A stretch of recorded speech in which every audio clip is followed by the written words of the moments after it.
আমি জানি আপনার সাথে আমার যায় না। আমি আপনাকে বিয়ে করতে চাই নাই। স্যারের কথায় আপনাকে বিয়ে করতে হলো। দয়া করে আমাকে মাফ করে দিবেন। মাফ? কিসের মাফ? আমার লাইফটা নষ্ট করে দিয়ে মাফ চাইলে মাফ করে দেব? আমি তোকে তিলে তিলে শেষ করে দেব। আমার স্বামী হওয়ার খুব শখ, তাই না? আয়ান কিছু বলার আগেই নদী আয়ানের ঠোঁটজোড়া নিজের দখলে নিয়ে জোরে জোরে কামড়াতে লাগলো। আয়ান ব্যথায় চোখে পানি গড়িয়ে পড়তে লাগলো। আয়ান নদীকে সরিয়ে দেওয়ার চেষ্টা করতে লাগলো। 3 মিনিট পর নদী আয়ানকে ছেড়ে দিলে আয়ান ঠোঁট হাতে দিয়ে নদীর দিকে অসহায়ভাবে তাকিয়ে থেকে বলতে লাগলো, আপনি কি মানুষ নাকি অন্য কিছু? মানুষ খেকো কোথাকার। নদী আয়ানের কথা শুনে রেগে খাটের উপরে ধাক্কা মেরে আয়ানের উপর উঠে গলা চেপে ধরে বলে, আমি মানুষ থেকো, আমি তার সাথে তোকে খুন করে খুনি হব। আয়ান নদীকে সরিয়ে দিতে লাগলো। আয়ানের নিঃশ্বাস বন্ধ হয়ে যেতে লাগলো। আয়ান শরীরে যত শক্তি ছিল সমস্ত শক্তি দিয়ে ফেলে দিল। খাট থেকে নেমে জোরে জোরে নিঃশ্বাস ফেলতে লাগলো আর কাশতে লাগলো। নদী ফ্লোরে পড়ে গিয়ে ব্যথা পেলে আহ বলে উঠলে আয়ান নদীর দিকে তাকায়। আয়ান নদীকে ধরে তুলতে গেলে নদী ধাক্কা মেরে আয়ানকে ফেলে দিয়ে বলে, আমাকে ব্যথা দিলি না? তোর কি হাল আমি করি।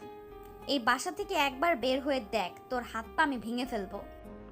আপনি আমাকে পছন্দ করেন না বলছেন। আমি আপনার কাছে তো স্বামীর অধিকার চাচ্ছি না। তাহলে আপনি আমার সাথে এমন কেন করছেন? অসহায় উপরে জুলুম করেন না। আজ আমি গরিব দুর্বল বলে আমার সাথে এমন করতে সাহস পাচ্ছেন। আমার সাহস দেখছস কি? গরিব যেহেতু সেখানে আমাকে বিয়ে করার সাহস করলি। কে নিজের লাইফটা গোছাতে চাইবে না? ঘর জামাই কেউ সাধে থাকে না কেউ। আমি এতিমখানায় বড় হয়েছি। এখানে আমি আপনাদের ফ্যামিলি পেয়েছি। তাহলে আমার ফ্যামিলি নিয়ে থাক, আমার স্বামী হওয়ার কোনো চেষ্টাই করবি না। ছাড়, ঘুমাবো। নদী কথাগুলো বলে খাটে শুয়ে পড়ল। আয়ান কিছু না বলে বারান্দায় চলে গেল। আয়ান সারা রাত বারান্দায় বসে থাকতে থাকতে ঘুমিয়ে গেল। সকালে ঘুম ভাঙলে আয়ান দেখতে পেল নিচে 5টা প্রাইভেট কার এসে থামল। আয়ান ওইখান থেকে চলে গেল। আয়ান ভিতরে ঢুকতে দেখে নদী তাড়াতাড়ি করে রুমে এসে বলছে, ওই তাড়াতাড়ি গোসল করে পোশাক পরিবর্তন কর। আর শোন, আমার সাথে তোর যে ঝামেলা আছে ওইটা যেন বাইরে কেউ না জানে। ঠিক আছে। আয়ান ব্যাগ থেকে শার্ট প্যান্ট বের করে সোজা ওয়াশরুমে চলে গেল। গোসল করে শার্ট প্যান্ট পরে বারান্দায় ধুয়ে দেওয়া শার্ট প্যান্ট মেলে দিল। নদী আয়ানের কাছে এসে আয়ানের মাথার চুলগুলো ঠিক করে দিতে লাগলো। আয়ান বেশ অবাক হয়ে গেল। নদী আয়ানের হাত ধরে নিচের দিকে নিয়ে যেতে লাগলো। আয়ান মনে মনে ভাবতে লাগলো, এটার আবার কি হলো? এত ভালোবাসা কেন দেখাচ্ছে? আল্লাহ জানে ওর মনে কি আছে। আয়ান নদীর সাথে নামলে আয়ান দেখে অনেকগুলো মানুষজন বসে আছে। নদী আয়ানকে নিয়ে সামনে গেলে আয়ান থমকে গেল। আয়ানের হাত পা কাঁপতে লাগলো। নদী হাসি মুখে বলে উঠে, মামুনি আমার হাজবেন্ড আয়ান। আয়ান, এটা আমার মামুনি, সালাম করো। নদীর কথা শুনে রাহেলা চৌধুরী আয়ানের দিকে ঘুরে তাকালে আয়ান বলে উঠে, আসসালামু আলাইকুম। ওয়ালাইকুম আসসালাম। নাম কি তোমার? জি, মোহাম্মদ আয়ান ইসলাম। মাশাল্লাহ। আপাতত কি করো? ইন্টার ফার্স্ট ইয়ারে পড়ি। বয়স কত তোমার? 18 হয়েছে? 5 তারিখে 18 হবে। ভাইজান, এই ছেলে তো একদম ছোট। কোন হিসাবে নদীর সাথে বিয়ে দিলেন? ছেলেটা অনেক ভালো আর এতিম। আমি তো তোকে সব বলছি। আমি তোর যে ভাতিজি, ওই কোনো বাড়িতে গিয়ে থাকতে পারবেও না, তাই ওর সাথে বিয়ে দিয়েছি যাতে আয়ান আমাদের বাসায় থাকবে। ওর একটা ফ্যামিলি দরকার, আমাদের ছেলের মতো একটা জামাই। তাই বলে এত ছোট? নদী, তোর কোনো সমস্যা আছে কি? আই মিন ফুপি, আমি জানতামও না ওর 18+ হয় নাই বয়স। আমি তো জানি 20 হবে, বাট ওই কাগজপত্র ভুল ছিল।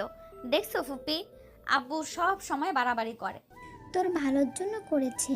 দেখ, ছোট একটা ছেলে ভুল করতে পারে। সব সময় রেগে মারতে যাস না, মানিয়ে নেওয়া শেখ। ফুপি, আমি কি খুব খারাপ? আমি সেটা বলি নাই। 1 বছর যদি দেখি তুই ভালোভাবে সংসার করছিস, তুই অনেক পরিবর্তন হয়ে গেছস, তখন আমি ওটাও তোর নামে দিয়ে দেব। সত্যি? হ্যাঁ, এখন তোর উপরে নির্ভর করে তুই কিভাবে থাকবি। ওকে ফুপি, আমি ভালো হয়ে যাব। আচ্ছা, আমি এখন উঠছি, মিটিং আছে, চলে যেতে হবে। 5 তারিখে জামাইকে নিয়ে চলে এসেছো। আর শোনো, তোমাকে যদি ওই বেশি জ্বালায় আমাকে জানাবে, ঠিক আছে? ঠিক আছে। আয়ান রাহেলা চৌধুরীর দিকে তাকিয়ে থাকলো। রাহেলা চৌধুরী চলে যেতে নিলে আয়ান বলে, আন্টি আর কিছুক্ষণ থাকবেন? আয়ানের কথা শুনে রাহেলা চৌধুরী পিছনে ঘুরে তাকালে আয়ান মাথা নিচের দিকে করলো। রাহেলা চৌধুরী আয়ানের মাথায় হাত বুলিয়ে দিয়ে বলে, আমি গেলে সবাই দীর্ঘ নিঃশ্বাস ফেলবে, আর তুমি আমাকে থাকতে বলছো? আয়ান কিছু বলল না। রাহেলা চৌধুরী চলে গেল। আয়ানের চোখ দিয়ে পানি গড়িয়ে পড়তে মুছে ফেলল। নদী সবাই দীর্ঘশ্বাস ফেলে বলে, ও ফাইনালি মামুনি ওই বাসাটা আমার নামে করে দিবে। 1 বছর ওই বড়টাকে সহ্য করতে হবে। আর আব্বু ওই এত ছোট কোন হিসেবে আমার সাথে বিয়ে দিলে? তোমাদের কাণ্ডজ্ঞান কখনোই হবে না। নদী কথাগুলো বলে চলে গেল। আয়ান বাসা থেকে বের হয়ে রাহেলা চৌধুরীকে দেখতে লাগলো। রাহেলা চৌধুরী গাড়ির পিছন পিছন আয়ান যেতে লাগলো। রাহেলা চৌধুরী কিছু দূর যেতে গাড়ি থামিয়ে দিলে আয়ান অন্যদিকে তাকালো। বডিগার্ডদের ইশারা করলে আয়ানের কাছে চলে গেল। আয়ান দৌড়ে যেতে নিবে, আয়ানকে সাথে সাথে বডিগার্ড ধরে রাহেলা চৌধুরীর কাছে নিয়ে গেল। রাহেলা চৌধুরী আয়ানের দিকে তাকিয়ে সবাইকে ইশারা করে দূরে যেতে বলল। আয়ানকে বলল, কি ব্যাপার, তুমি আমার পেছন পেছন কেন আসছো? আয়ান রাহেলা চৌধুরীকে কিছু না বলে সোজা জড়িয়ে ধরে কাঁদতে লাগলো। বডিগার্ড আসতে যাবে রাহেলা চৌধুরী ইশারা করে দূরে থাকতে বলল। রাহেলা চৌধুরী বুকের ভিতরে কেঁপে উঠল। আয়ান বলে উঠে, আপনি আমার সাথে এমন কেন করলেন? আমি তো কোনো দোষ করি নাই। আমাকে কিসের শাস্তি দিলেন? আয়ানের কথা শুনে রাহেলা চৌধুরী অবাক হয়ে গেল।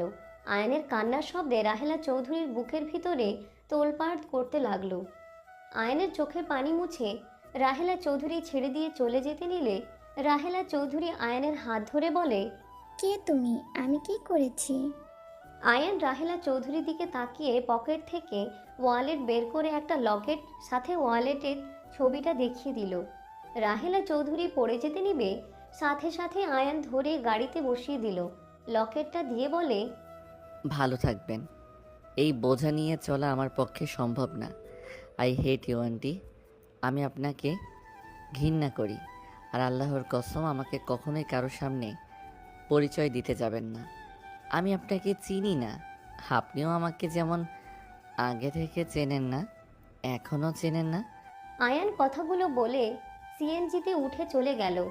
রাহেলা চৌধুরী ওইখানে অজ্ঞান হয়ে গেল। বডিগার্ড দৌড়ে আসলে রাহেলা চৌধুরীকে অজ্ঞান অবস্থায় দেখে সোজা হসপিটালের দিকে নিয়ে যেতে লাগলো। আর এই দিকে আয়ান সোজা স্টেশনে চলে গেল। 4 বছর পর। দোষ, ইন্টারভিউ জিমেল চলে এসেছে, তোর চাকরিটা হয়ে গিয়েছে। আলহামদুলিল্লাহ। মাকে জানাই। যা। আয়ান উঠে দৌড়ে বাহিরে গিয়ে দত্তক নেওয়া আম্মুর কাছে দৌড়ে গিয়ে জড়িয়ে ধরে বলল, মা, আমার চাকরিটা হয়ে গেছে। সত্যি? হ্যাঁ আলহামদুলিল্লাহ। বাবু আরো বড় হও। মা, আব্বুকে জানিয়ে আছি। যা, তোর আব্বু খুশি হবে। মা, আমার ভয় লাগে, আব্বু তো অল্পতে রেগে যায়। আরে কিছু বলবো না, তুই পড়াশোনায় মনোযোগ দেস না জন্য তো রেগে আছে। তোর আব্বু চায় তুই ভালোভাবে মানুষ হয়ে বড় হ, সবসময় মারামারি এসব মধ্যে থাকুস। তোর আব্বু এত কষ্ট করে কার জন্য? হ্যাঁ, তোর জন্যই তো। কি করব? ওর আব্বুকে জ্বালাই কেন? আমি সন্তান হয়ে কিভাবে আব্বু মায়ের অপমান দেখব? হয়েছে, যা, এই খাবার নিয়ে যা, আর কথাটা বলে দেখা। রাকিব, চল খেতে যাব। চল। আয়ানের মা খাবারের টিফিন বাটি দিলে আয়ান সাইকেল নিয়ে বের হইল। রাকিব টিফিন বাটি নিয়ে পিছনে বসে থাকতে লাগলো। গাছের নিচে সাইকেল রেখে আয়ান বলে উঠল, আব্বু, আপনার জন্য খাবার নিয়ে এসেছি। ওইখানে বসে, আমি আসছি। তোর মা কোথায়? মা কাজ করছে, আপনি খেয়ে নেন, আমি ধানগুলো গেড়ে দেই। আচ্ছা, কর। আয়ান প্যান্ট ভাঁজ করে কিছুটা উপরে তুলে নিচে নেমে গেল। রাকিবকে ইশারা করে চলে গেল। আয়ান ধান গাড়তে লাগলো। আয়ানের আব্বু হাত ধুয়ে গামছা বিছিয়ে টিফিন বাটি খুলে প্লেট ঢেলে খেতে লাগলো। রাকিব বলে উঠে, কাকু, কিছু বলবো? হ্যাঁ, বল। আমার আর আয়ানের চাকরি হয়ে গিয়েছে। মজা করবি না সব কিছু নিয়ে?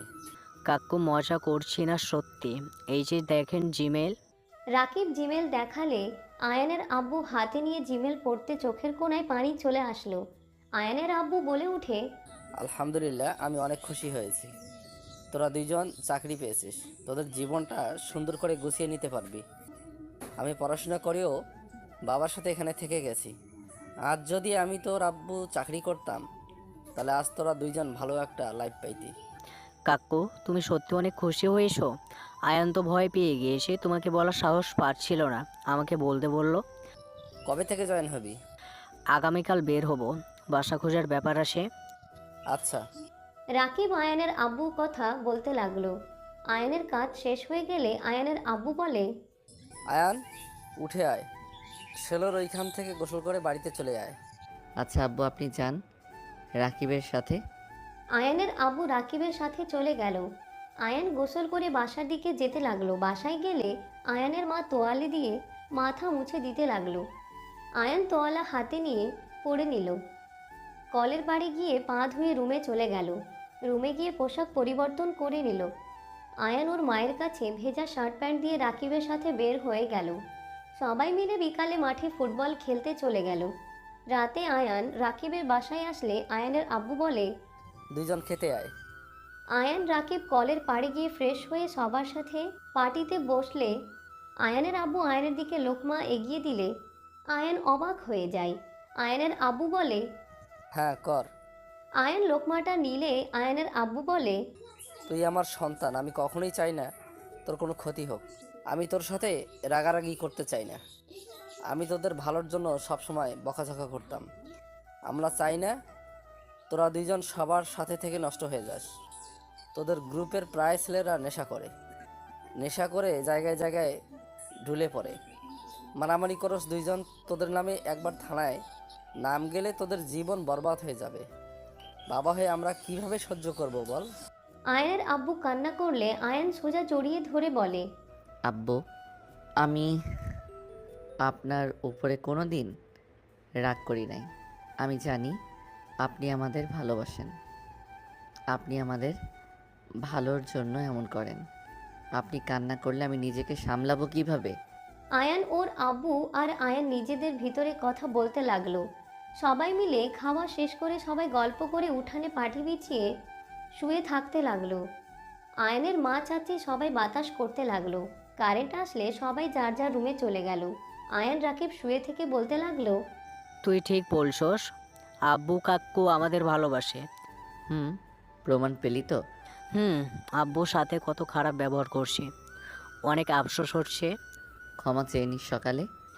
আচ্ছা আয় ঘুমাই, সকালে উঠতে হবে। দুইজন শুয়ে পড়ল। ভোরে উঠে দুইজন নামাজ পড়তে চলে গেল। নামাজ পড়া শেষ করে বাসায় এসে ব্যাগ গোছাতে লাগলো। আয়ানের মা আয়ানকে সাহায্য করতে লাগলো। ব্যাগ গোছানো হয়ে গেলে আয়ানের মা আয়ানকে খাইয়ে দিতে লাগলো। আয়ান রাকিব খাবার খেয়ে ব্যাগ নিয়ে বের হইলে আয়ানের আব্বু কাকা টাকা দিয়ে দিল। আয়ান মাকে জড়িয়ে ধরে কান্না করতে করতে বলে, বাবা, দুজন সাবধানে থাকিস। ঢাকা শহরে নানা ধরনের মানুষ থাকে, তোরা দুজন সাবধানে থাকিস বাবা। মা চিন্তা করো না, আমি ভালোই থাকবো। তোমরা নিজেদের যত্ন নিও। কাকি কাকা নিজেদের যত্ন নিয়েন। আয়ান রাকিব সবার থেকে বিদায় নিয়ে চলে গেল। আয়ান রাকিব স্টেশনে চলে গেল। ট্রেন আসলে দুইজন চলে গেল। 4 ঘন্টা জার্নি করে চলে আসলো। আয়ান চেনা শহরটা চোখ বুলিয়ে দেখতে লাগলো। আয়ান রাকিবের দিকে তাকিয়ে বলল, উত্তরা, এখানে নামলি কেন? এখানে অফিস, ওনারা এখানে আমাদের পাঠিয়ে দিয়েছে। এখানে পরিচিত দুইজনকে নিয়েছে। ও আচ্ছা, এমনও হয়। এক জায়গায় ইন্টারভিউ, অন্য কোম্পানিতে জব। আরে ওইটাই তো ওনাদের কোম্পানি, 2 কোম্পানির জন্য এখানে মানুষ নিচ্ছ। এখন চল, বাসা খোঁজে লাগবে। আয়ান রাকিবের সাথে যেতে লাগলো। 6 ঘন্টা ঘোরাঘুরি করে কোনো বাসা পেল না। আয়ান রাকিব এক জায়গায় গিয়ে বসলো। আয়ান বলে উঠে, চল আগে কিছু খেয়ে নিই। চল। আয়ান রাকিব সামনে ফাস্ট ফুড থেকে খাবার কিনে খেতে লাগলো। খাওয়া শেষ করে আয়ান রাকিবকে নিয়ে একটা জায়গায় চলে গেল। আয়ানকে দেখে ওইখানে একজন দৌড়ে এসে আয়ানকে জড়িয়ে ধরলো। আয়ানকে বলতে লাগলো, আয়ান, কোথায় ছিলি এতদিন? আয়ান লোকটার থেকে নিজেকে ছাড়িয়ে নিয়ে বলে, বাবা মায়ের কাছে চলে গেছিলাম, বাসা হবে রে? সারাদিন এই বাসা খুঁজতে খুঁজতে অবস্থা খারাপ। আয়ানের কথা শুনে ছেলেটা বলে, আরে ধ্যাত, চাচার বাসা পড়ে আছে, চল, ভাড়া নিতে হবে না, আমরা এক রুমে থাকি, অন্য রুমে তুই থাকিস। আচ্ছা চল। আয়ান রাকিব ছেলেটার সাথে যেতে লাগলো। রুম দেখিয়ে দিলে দুইজন চলে গেল। রাকিব দেয়াল দেখে অবাক হয়ে বলে উঠে, তোর ছবি না ওইটা? হুম, আমাদের ফ্রেন্ড গ্রুপ। সব কি এতিমখানার নাকি? ক্লাস 5 পর্যন্ত ওদের সাথে তো থাকছি, তারপর তো আব্বু মা আমাকে নিয়ে যায়। বুঝলাম। এর আগে ঢাকা আইসিলি কেন? ওদের সাথে থাকার জন্য নাকি? হুম। তুই তো 5 বছর ধরে এখানে আসার নামও নেস নাই। বাসায় কত কাজ ছিল দেখছস তো। যাই হোক, ফ্রেশ হয়ে নেই, চল। আয়ান রাকিব দুইজন ফ্রেশ হয়ে নিল। ওয়াশরুম থেকে বের হইলে আয়ানের বন্ধুরা সবাই আয়ানকে এসে জড়িয়ে ধরে কথা বলতে লাগলো। কথা বলা শেষ করে রাকিব আয়ান ওদের সাথে আড্ডা দিতে চলে গেল। আয়ানের এক বন্ধুর থেকে ফোন নিয়ে ওর আব্বু মাকে কল দিল। কল রিসিভ করলে আয়ানের মা বলে, তোর ফোন কি হয়েছে, বন্ধ কেন? আর রাকিব কলও ধরে না কেন? মা, আসলে দুইজন বাসে গেম খেলতে খেলতে চার্জ ফুরিয়ে গেছে। কোনো কাণ্ডজ্ঞান যদি দুজনে থাকতো, কতটাই ভয় পেয়ে গেছিলাম। আম্মু, চিন্তা করো না, আমরা দুইজন ঠিক আছি। আর আমার আগের ফ্রেন্ডদের ওইখানে উঠেছি। খাবার খাইছস? না, খাবো। তোমরা খাইছো? হ্যাঁ, তোর আব্বুর সাথে কথা বল। আয়ান ওর আব্বুর সাথে কথা বলা শেষ করে ওর বন্ধুর কাছে ফোনটা দিয়ে দিল। সবাই মিলে খাবার খেয়ে আয়ান রাকিব পাশে রুমে গিয়ে ঘুমিয়ে গেল। সকালে ঘুম ভাঙলে দুইজন তাড়াতাড়ি করে রেডি হয়ে অফিসের উদ্দেশ্যে বের হয়ে গেল। রাকিব আয়ান অফিসের ভিতরে ঢুকে পড়ল। সিনিয়র অফিসার আয়ান রাকিবকে দেখে বলে, আমার সাথে আসো। আয়ান রাকিব ওনার সাথে যেতে লাগলো। আয়ান রাকিবকে নিয়ে এক জায়গায় বসতে দিয়ে বলে, এখানে বসো, ম্যামরা ডাক দিলে চলে যেও। অফিসারটা চলে গেল। আয়ান রাকিব বসে থেকে অপেক্ষা করতে লাগলো। অনেকক্ষণ বসে থাকতে থাকতে হঠাৎ ডাক আসলে আয়ান রাকিব চলে গেল। অনুমতি নিয়ে দুইজন ভিতরে ঢুকলে দেখে দুইজন কথা বলছে। আয়ান রাকিবের দিকে দুইজন তাকালে আয়ান চমকে গেল। রাইসা বলে উঠল, বসো দুইজন। রাকিব সামনে বসতে যাবে, আয়ান চলে যেতে নিলে রাকিব বলে ওঠে, আয়ান, কোথায় যাস? আমি জব করব না। মাথা খারাপ হয়ে গিয়েছে তোর? কাকু কত আশা করে আমাদের এখানে পাঠিয়েছে। কাকু কত খুশি তোর জবের জন্য, আর তুই বলছস জব করবি না? জব করতে না চাইলে লোক নিয়ে এসেছে, চলে যান। ম্যাম, আমি মানুষ কোথায় পাবো? মানুষ না পাওয়া পর্যন্ত এখন থেকে যেতে পারবে না। জব করবেন না তো ইন্টারভিউ কেন দিয়েছিলেন? বেশি বুঝিস না, আয়। রাকিব আয়ানের হাত ধরে টেনে বসিয়ে দিল। নদী আয়ানের দিকে তাকিয়ে আছে। আয়ান নিচের দিকে তাকিয়ে আছে। রাইসা আয়ানকে বলল, আপনার নাম কি? মোহাম্মদ আয়ান ইসলাম। Nice name. বাসা কোথায়? বলা যাবে না। মানে কি? রাইসা, থামো, ওদের কাজ বুঝিয়ে দাও, এসব জিনিস করার দরকার নাই। আমাকে তো সব জানতে হবে, তাই না? এত বিশ্বাস করে রাখবো, যদি উল্টোপাল্টা কিছু করে তখন ওদের ধরবো কিভাবে? দুটা মেয়ের সাথে সারাদিন থাকবে, বিষয়টা বুঝতে পারছো? আমাদের খেয়ে কাজ নেই, আপনাদের সাথে উল্টাপাল্টা কাজ করতে হবে। আমাদের আপনাদের থেকে সুন্দর সুন্দর গার্লফ্রেন্ড আছে। আয়ান, কি বলছি? আয়ানের কথা শুনে রাইসা রেগে বলে উঠে, বড্ড বেয়াদব তো। এত বড় সাহস কি করে হয় বসের মুখে মুখে তর্ক করার? আপনি কেন বলেন? আপনাদের সাথে বাজে কাজ করব? ছেলেদের বিশ্বাস আছে নাকি? তো মেয়ে সহকর্মী খুঁজতেন, ছেলে কেন খুঁজতে গেছেন? মেয়ে রেখে দেখছে আমাদের ক্ষতি কিভাবে করতে হয় সব করছে, আর এই ছেলে তো মহা বেয়াদব। নদী, তুই সামলা। এই, আপনি আমার সাথে আমার কেবিনে চলেন, ওর সাথে কথা বলে মেজাজ গরম হবে। রাইসা রাকিবকে নিয়ে চলে গেল। আয়ান উঠে দাঁড়ালে নদী বলে উঠে, এতদিন কোথায় ছিলে? অনেক পরিবর্তন হয়েছে তো দেখছি। পরিবর্তন হব না তো সারা জীবন মানুষের পায়ের নিচে পড়ে থাকবো নাকি? তোমাকে আমি সেইটা বলি নাই। আপনাদের অফিস তো এইটা ছিল না, আপনি এখানে কেমনে কি? ফুপি আমাকে রাইসাকে এটা দিয়েছে, আমরা দুজন এই কোম্পানি সামলাই। ভালো। তোমার গার্লফ্রেন্ড আছে? এইসব প্রশ্ন করে কে? অফিসে জব দিয়েছেন, অফিসের বিষয়ে কথা বলেন। তোমার কাজ কি কি জানো? হ্যাঁ, আপনাকে সব কাজে সাহায্য করতে হবে। গুড। কোথায় উঠেছো? যেখানে উঠেছি সেখানে। জায়গাটার নাম তো আছে নাকি? যেই জায়গার নাম ওই নামই আছে। নদীর আয়নের কথা শুনে রাগ হইলেও নিজেকে কন্ট্রোল করে নিয়ে বলে, কাজ শুরু করো। ওখান থেকে আমাদের কিছু ফাইল নিয়ে এসে দাও। আয়ান ফাইল নিয়ে আসতে চলে গেল। ফাইল নিয়ে আসলে নদী দেখিয়ে দিল কিভাবে কাজ করতে হবে। পাশে কেবিনে আয়ান চলে গেল। আয়ান নিজে কাজ করতে লাগলো। দুপুরের দিকে আয়ান রাকিব বের হয়ে গেল। নিচে চলে গেল, একটা দোকানে বসে চা পাউরুটি খেতে লাগলো। নদী উপর থেকে আয়ানকে দেখতে লাগলো। আয়ানের ফোন আসলে কারোর সাথে কথা বলতে লাগলো। আয়ান রাকিব অফিসের ভিতরে চলে গেল। আয়ান ওর কেবিনে গেলে নদীর ডাক আসলো। আয়ান নদীর কেবিনে গেলে নদী বলে উঠে, আমার সাথে বের হতেই হবে। কোথায়? বাসায় গিয়ে জামা কাপড় গুছিয়ে নিয়ে আসো। মিটিং আছে, 3 দিন সিলেট থাকা লাগবে। ও আচ্ছা। আয়ান বের হইলে রাকিব ও আয়ানের সাথে যেতে লাগলো। রাকিব বলে উঠে, হি হি, জবটা পাওয়ার সাথে সাথে ভ্রমণ করার সুযোগ পেলাম। হুম। আয়ান রাকিব টুকটাক কথা বলতে বলতে চলে গেল। ব্যাগ গুছিয়ে ওর বন্ধুদের থেকে বিদায় নিয়ে দুইজন অফিসে চলে গেল।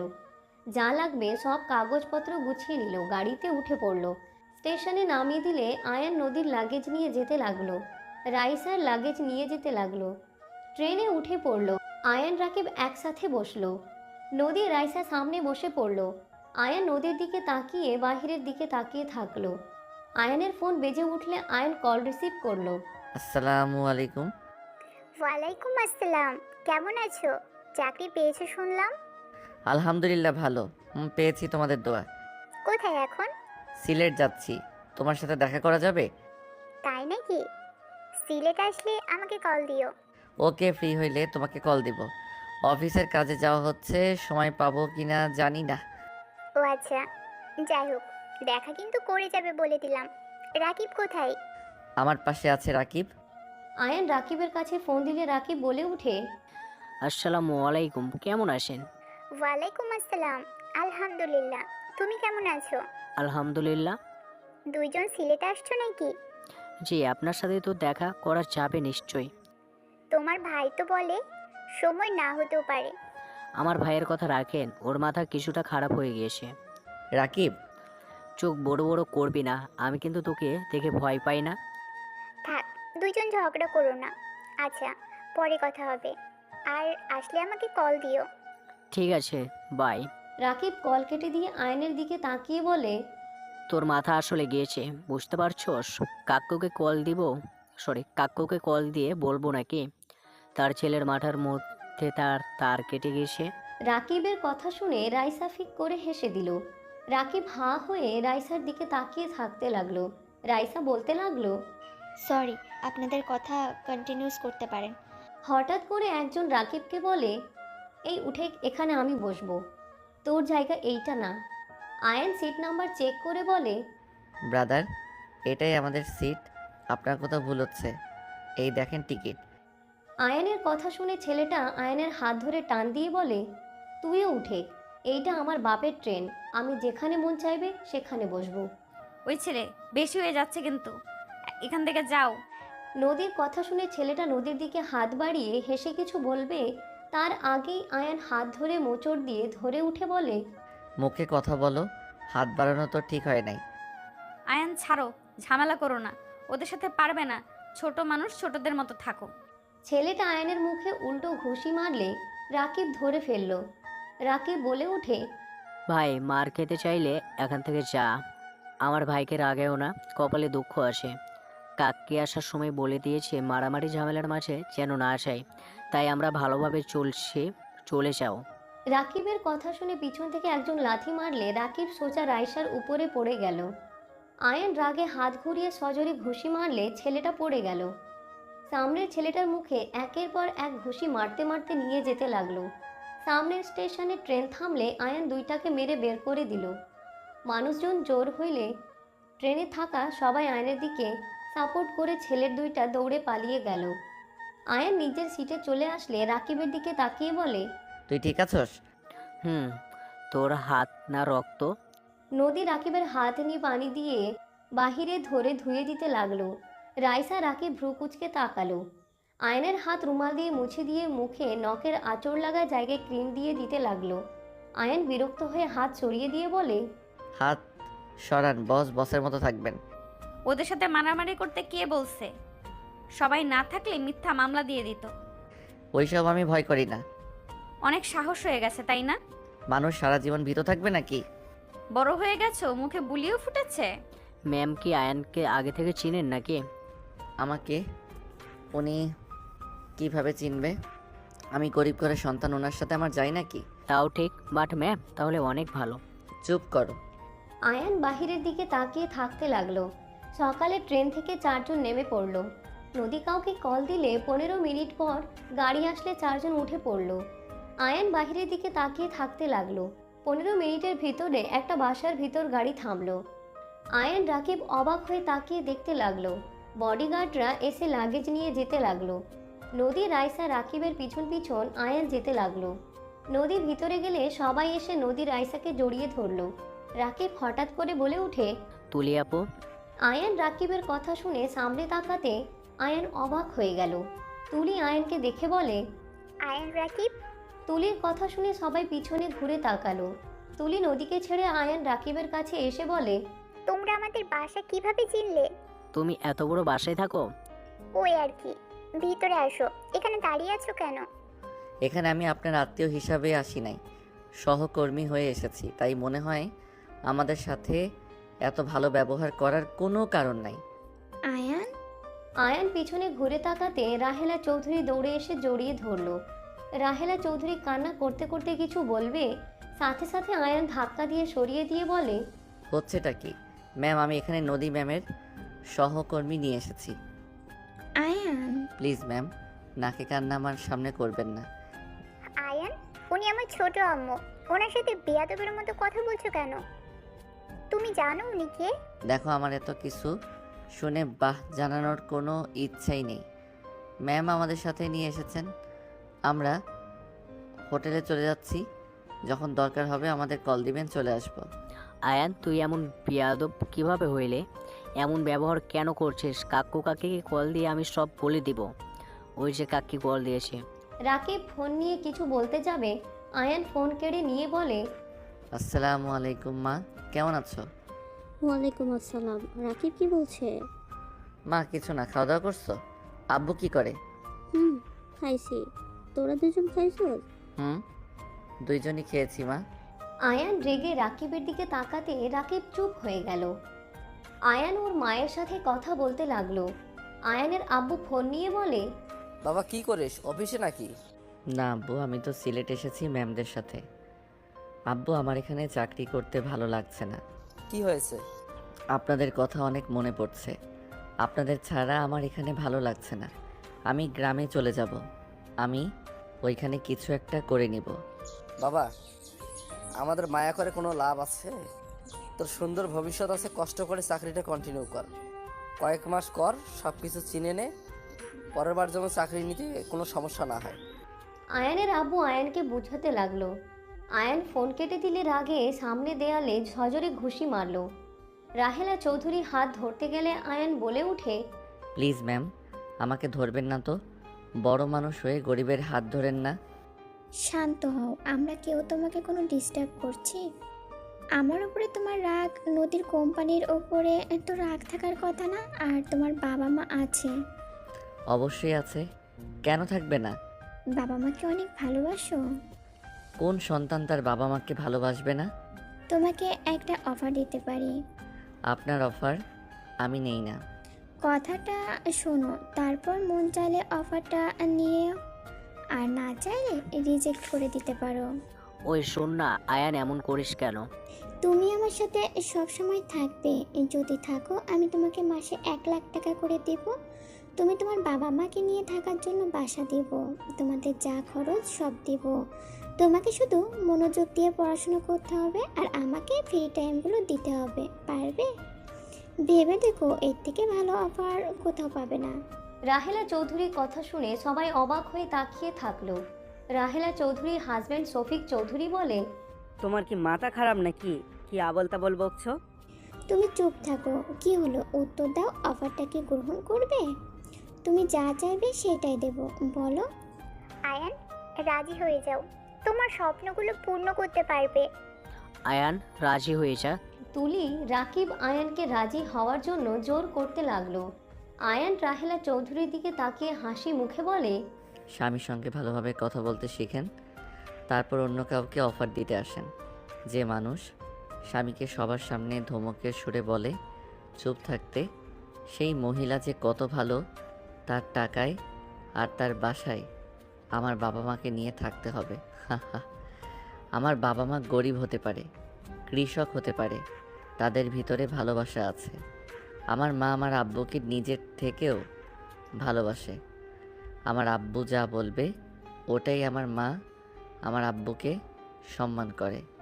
স্বামী মাথা সবসময় উঁচু করে রাখে, আপনার মতো না। বাহিরের মানুষের সামনে স্বামীকে ধমক দিয়ে চুপ করিয়ে দেন। আয়ানের কথা শুনে শফিক চৌধুরী রেগে থাপ্পড় মেরে দিয়ে বলে, তোমার সাহস কি করে হয় আমার স্ত্রীকে এত বড় কথা বলার?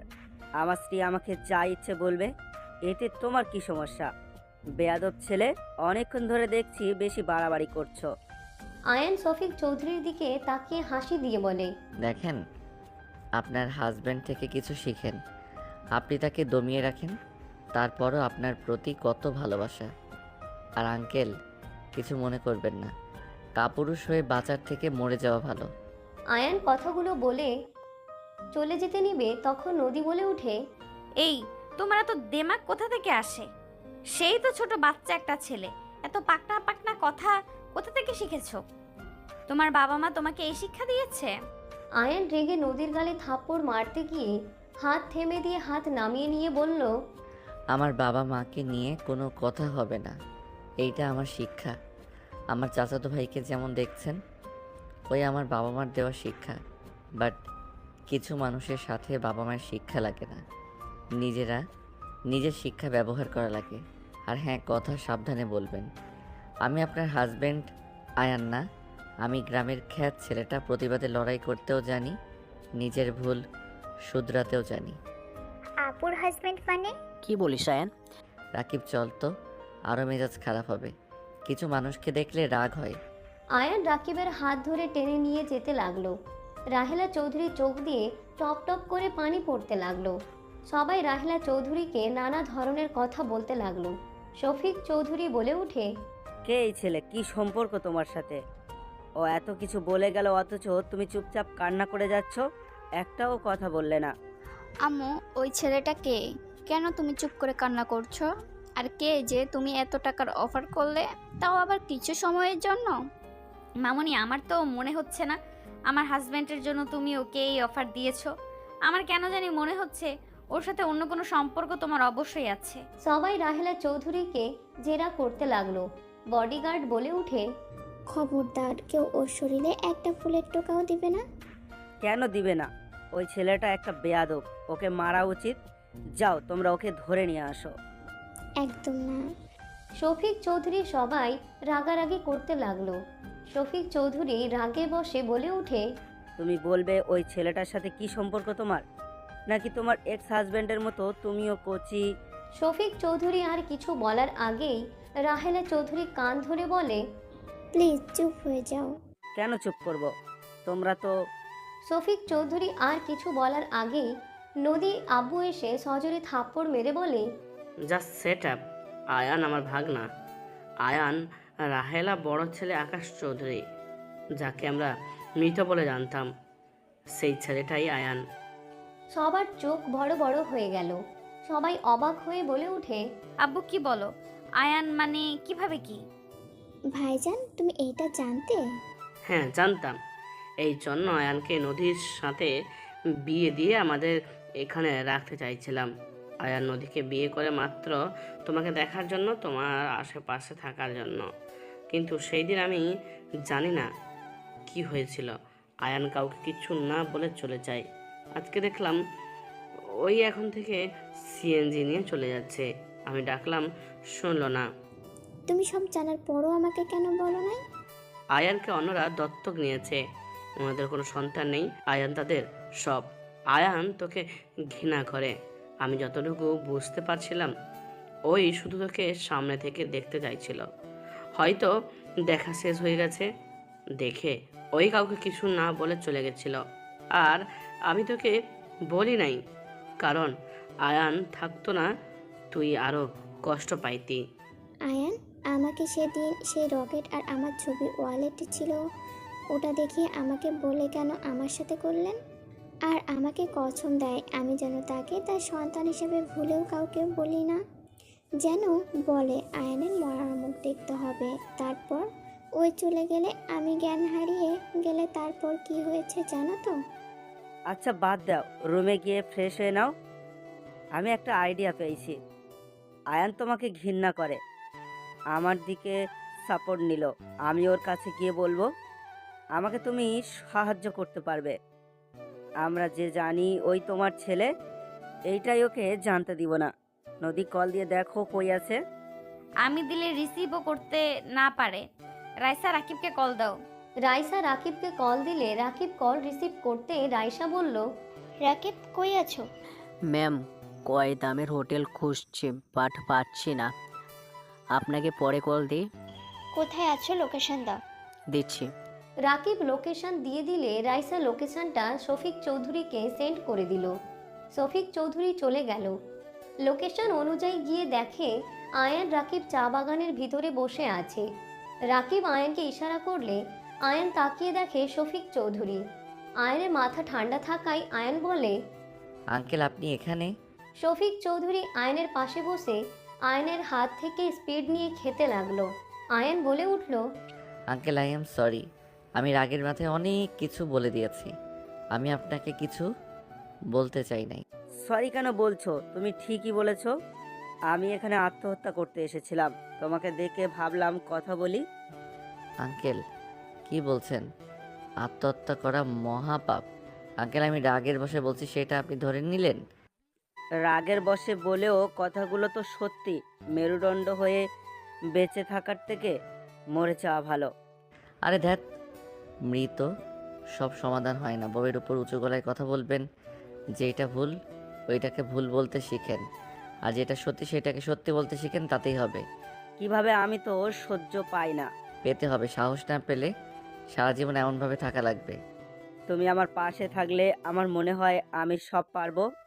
তুমি যেভাবে বলে তোমাকে দেখলে আমার অনেকটা সাহস হয়েছিল, বাট পরে ভাবলাম তুমি চলে গেলে তো আর সাহস থাকবে না, তাই তোমাকে থাপ্পড় মেরেছি।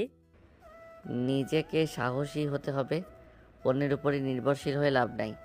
তুমি আমার সাথে যাবে, তুমি আমাকে সব শিখাবে। না হইলে আমার মরা ভালো। এভাবে আর কতদিন থাকবো? আচ্ছা থাকো, তুমি হয়তো যাবে না, আমি যাই, মরতে পারি কিনা। শফিক চৌধুরী চলে যেতে নিলে রাকিব বলে, আয়ান ওনাকে থামা, ওনার মাথাটা গিয়েছে। দেখ আমাদের জন্য কেউ মারা যাক, এইটা আমরা চাই না। এত মানুষের উপকার করা এসেছে, আর শেষমেশ কিনা একজনকে মৃত্যু ডেকে ঠেলে দিচ্ছিস। রাকিব আয়নকে বুঝাতে লাগলো। আয়ন ব্যাগ কাঁধে নিয়ে দৌড়ে গিয়ে শফিক চৌধুরীর সামনে গিয়ে বলে, ওয়েট আঙ্কেল, আমি আপনার সাথে যাব, কিন্তু আমি শুধু আপনার জন্য যাব। কেউ আমার উপরে অধিকার দেখাতে আসলে কিন্তু ঝামেলা বেঁধে যাবে। সত্যি তুমি যাবে? তোমাদের কোনো অসুবিধা হবে না, আমি কথা দিচ্ছি। আর যদি না যাও তাহলে আমাকে মরতে যেতে দাও, আর সামনে এসো না। আরে চলেন যাই। শফিক চৌধুরী খুশি হয়ে রাকিব আয়নকে নিয়ে চা বাগান থেকে বের হয়ে গাড়ির কাছে চলে গেল। 10 মিনিট লাগলো আয়ন রাকিবকে নিয়ে বাসার ভেতর গিয়ে নামলো। আয়ন রাকিব লজ্জা পেতে লাগলো। আয়ন মাথা নিচু করে যেতে লাগলো। ভিতরে গেলে সবাই আয়ন রাকিবের দিকে তাকালো। শফিক চৌধুরী বলে উঠে, কেউ ওকে কিছু বলবে না। ওরা দুজন শুধুমাত্র আমার জন্য এসেছে, তাই কেউ ওদের দিকে অদ্ভুতভাবে তাকানোর কোনো দরকার নেই। আয়ান রাকিবকে রুম দেখিয়ে দাও, নিয়ে যাও। আয়ন রাকিবকে নিয়ে চলে গেল। কাজের লোক নদীর আবু বলে, আয়ান এসেছে নাকি? এসেছে। অনেক কিছু বুঝিয়ে আনছি, কেউ ওকে বুঝতে দিও না, আমরা সব জানি। শফিক চৌধুরী কিছুক্ষণ কথা বলে চলে গেল। আয়ান রাকিব ফ্রেশ হয়ে বসে থাকতে লাগলো। তুলি এসে বলল, নিচে চলো, খাবার খেয়ে নিবে। আয়ান রাকিব সবার সাথে নিচে চলে গেল। সবার সাথে আয়ান রাকিব চেয়ার টেনে বসলো। আয়ান নিচের দিকে তাকিয়ে থাকলো। রাহেলা চৌধুরী আয়ানকে খাবার দিতে লাগলো। আয়ান রাহেলা চৌধুরী হাতের দিকে তাকিয়ে আছে। আয়ানের বুকের ভিতরে চাপা কষ্ট হতে লাগলো। আয়ান মনে মনে ভাবতে লাগলো, আপনি আমার এত কাছে, তারপর আপনাকে আম্মু বলার কোনো অধিকার আমার নাই। কেন আমার জীবনটা আপনারা এলোমেলো করে দিলেন? আয়ানের চোখের কোণায় পানি গড়িয়ে পড়ার আগেই আয়ান মুছে ফেলল। শফিক চৌধুরী বলে, আয়ান খাবার খাও, কি ভাববো? কই কিছু না। আয়ান খাবার খেতে লাগলো। হঠাৎ করে নদী বিষম খেলে আয়ান তাড়াতাড়ি করে পানি ঢেলে নদীর মুখের সামনে পানি এগিয়ে দিল। নদী গ্লাস নিয়ে পানি খেতে লাগলো। আয়ান নদীর পিঠে বাম হাত দিয়ে হাত বুলিয়ে দিতে লাগলো। আয়ান বলে উঠে, ঠিক আছেন? ধন্যবাদ। আয়ান কিছু না বলে চেয়ারে বসলো। রাকিব আয়ানের প্লেটের মাছ কাটা বেছে দিতে লাগলো। আর রাহেলা চৌধুরী বলে উঠে, রাকিব, তোমার আরও মাছ মাংস যা লাগে নিয়ে নাও। না ম্যাম, আর কিছু লাগবে না। আসলে ওই মাছ কাটা বেশি খেতে পারে না, কাক্কি বেশি খাওয়াই তো। আর যখন তো কাক্কি নাই, তাই আমি বেশি দিচ্ছি। ও হ্যাঁ, একদিন তো দেখলাম আন্টি তোমাকে বাচ্চার মতো করে খাওয়াচ্ছিল। হুম। তুমি খাও, আমি বেছে দিচ্ছি। রাহেলা চৌধুরী আয়ানের প্লেটে হাত দিলে আয়ান বলে, আপনি খেতে বসেন, সবাই তো খাচ্ছে। তুমি খাও, আমি কিছু খাবো না, পেট ভরা আছে। আয়ান কিছু বলল না। আয়ানের ফোন বেজে উঠলে আয়ান ভিডিও কল রিসিভ করতে ভ্রু কুঁচকে তাকায়। আয়ানের মা বলে উঠে, বাবা, তুই কি অফিসে রাগ করিস না? সাকিব এসেছে, তাই তোর মুখটাই দেখার জন্য কল দিলাম। দেখ, রাগ করবো কেন? সাকিব কখন এসেছে? অনেকক্ষণ হয়েছে, ওই তোর আব্বুর সাথে গেছে, আমাকে ভিডিও কল ধরিয়ে দিয়েছে, এসেছে চলে যাবে। ও আচ্ছা। কি ব্যাপার, তুই কোথায়? আর তোর পিছনে কে? এই মানে মা, আমি তো সিলেট এসেছি, ম্যামের ফুপির বাসায় এসেছি। উনি ওনার ফুপি। নে কথা বলি। না, দরকার নেই মা, আমি তো খেতে বসেছি। তুমি কি কল কেটে দিবে নাকি দেখবে? আচ্ছা, আমি কথা বলবো না, তোকে চুপচাপ দেখবো। রাকিব কোথায়? আমার পাশে আছে। কাক্কি, এই তো আমি। পিছন থেকে আয়ানের ফুফাতো বোন রূপা বলে, হাই দেবরজি। রাকিব বলে উঠে, পেতনি, তুইও এসেছো? কাক্কি, খবরদার আর কোথাও তুমি গলে যেও না। ওর হাতে কিছু যেন খাও না। তোমার ছেলে কিন্তু ওকে বিয়ে করবে না। ফাজিল, ওরে রাগাস কেন? আমার ছেলেকে 10 বিয়ে করাবো। আয়ানের মা কথাটা বলে হাসতে লাগলো। রাকিবও হাসতে লাগলো। রূপা মুখ ভেঞ্চি দিয়ে চলে গেল। আয়ান বলে উঠে, মা রাগ হচ্ছে কিন্তু মজা করবে না তো? আচ্ছা, মজা করবো না, রাগ করিস না। সবাই কিভাবে আমি ভুলে গিয়েছিলাম, আমি মুখে তালা দিয়ে দিলাম। আয়ান ওর মায়ের কাণ্ড দেখে হেসে দিল। আয়ান বলে উঠে, এভাবে বসে থাকলে আমার হাসি পায়, মুখ থেকে হাত সরাও। সরলাম। ও, একটা কথা বলার ছিল। কি কথা? তোর ফুপি জেনে গেছে তুই রাকিব চাকরি পেয়েছ। সবার আমাদের খোঁজ খবর নেওয়া শুরু করেছে। আমি এখন চিন্তা আছি, কখন যে সবাই বলে ওঠে আমার মেয়ের সাথে আয়ান বা রাকিবের বিয়ে দেব। কাক্কি, ওইসব বলে লাভ নাই। তোর আব্বু তো রাজি হয়ে যাবে। তোমার ছেলের সাথে বিয়ে দেখ একটাই। আমার ছেলের সাথে এই গ্রামের বা আত্মীয় স্বজন কারোর সাথেই দেব না। আমার ছেলে যাকে পছন্দ করবে আমি তার সাথেই বিয়ে দেব। তোর কাকুকে রাতে আমি বলেছি। কাক্কু রাজি হয়েছে? কিছু বলে নাই। ও আচ্ছা। মা, বাজে কথা রাখো তো, ভালো লাগছে না। ওকে, চুপ হয়ে গেলাম। আয়ান এক হাত দিয়ে ফোন ধরে থাকলো, অন্য হাত দিয়ে খেতে লাগলো। রাহেলা চৌধুরীর চোখ দিয়ে পানি পড়ছে। নদী আয়নের দিকে তাকিয়ে থেকে কিছু না বলে খাবার খেতে লাগলো। আয়নের খাওয়া শেষ হইলে ফোনটা টেবিলের উপরে রেখে প্লেট নিয়ে রান্নাঘরে চলে গেল। হাত ধুয়ে প্লেট ধুয়ে রেখে আসলো। ফোনটা হাতে নিয়ে বলতে লাগলো, সুইটহার্ট। জি আব্বাজান। কি ভাবো? ভাবছি ছেলেটা বড় হয়ে গেল কবে। আমি কই বড় হইলাম, আমি তো তোমার সেই ছোট ছেলে আছি। আয়ান ওর মায়ের কথা বলতে বলতে রুমে চলে গেল। শফিক চৌধুরী রাহেলা চৌধুরী হাত ধরে পাশে বসিয়ে দিয়ে বলল, কান্না কেন করছো?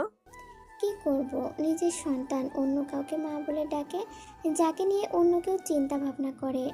আমার সামনে আমার সন্তান অনেক কাউকে মামা করতে দেখলে কার ভালো লাগবে বলো? ম্যাম কি বলছেন? আপনার সন্তান মানে? আয়ান ওনার সন্তান, তোমার চাচাতো ভাইরা। মানে কি?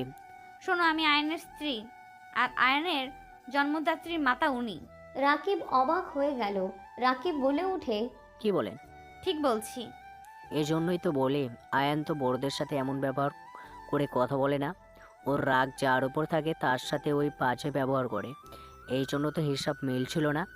যাদের চিনে না তাদের সাথে এমন ব্যবহার কেন করছে।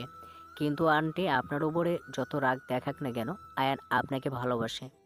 ওই আগে কান্না করতো আপনার জন্য।